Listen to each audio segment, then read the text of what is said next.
In November 1983, NATO ran a war game. The Soviets thought it was real. For 4 minutes, fingers hovered over actual launch buttons. Nobody was supposed to find out how close it got. It's 1983.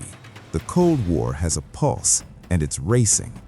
Reagan had just announced the Strategic Defense Initiative. The Soviets called it a first strike weapon dressed up as a shield.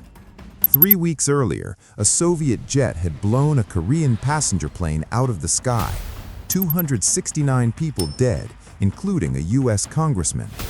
Both sides were convinced the other was preparing to attack first. Inside Moscow, KGB analysts had launched Operation Ryan, a real-time surveillance program designed to detect the first signs of a Western nuclear strike.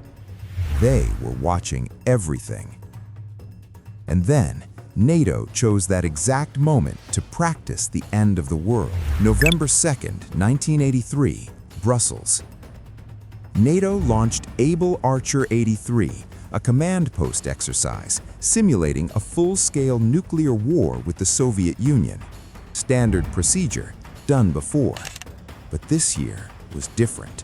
For the first time, the exercise involved actual radio blackouts, real encrypted communications, and a simulated shift to DEFCON 1, the highest nuclear alert level in existence.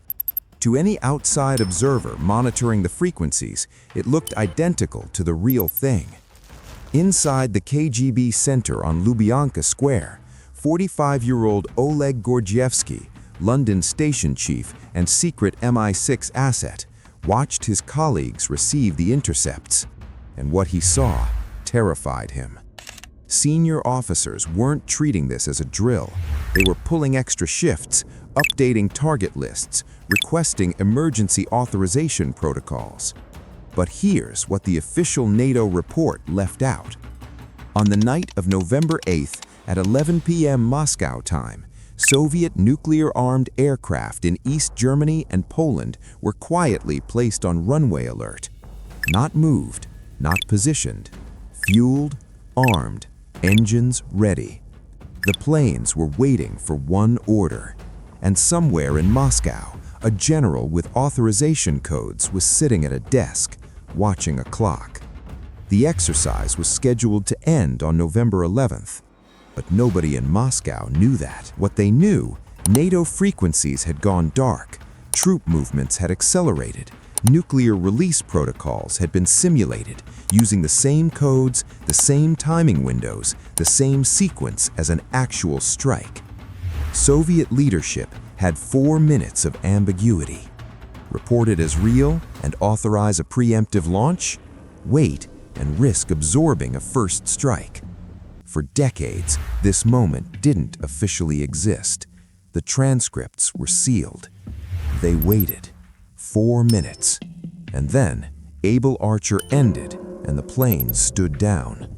If one Soviet commander had made a different call that night, American early warning systems would have picked up launches within minutes. Retaliation protocols would have activated automatically. No president needed, no vote, no delay. But that's not what happened, because 4 minutes passed and someone blinked first. Gordievsky, the man who first warned British intelligence how close it actually got, wasn't officially acknowledged for over 20 years. The NATO after-action report? Classified until 2013. For 30 decades, the 4 minutes that almost ended civilization were filed away under routine exercise documentation. Subscribe to Buried Century, because the most important history is the kind that was buried.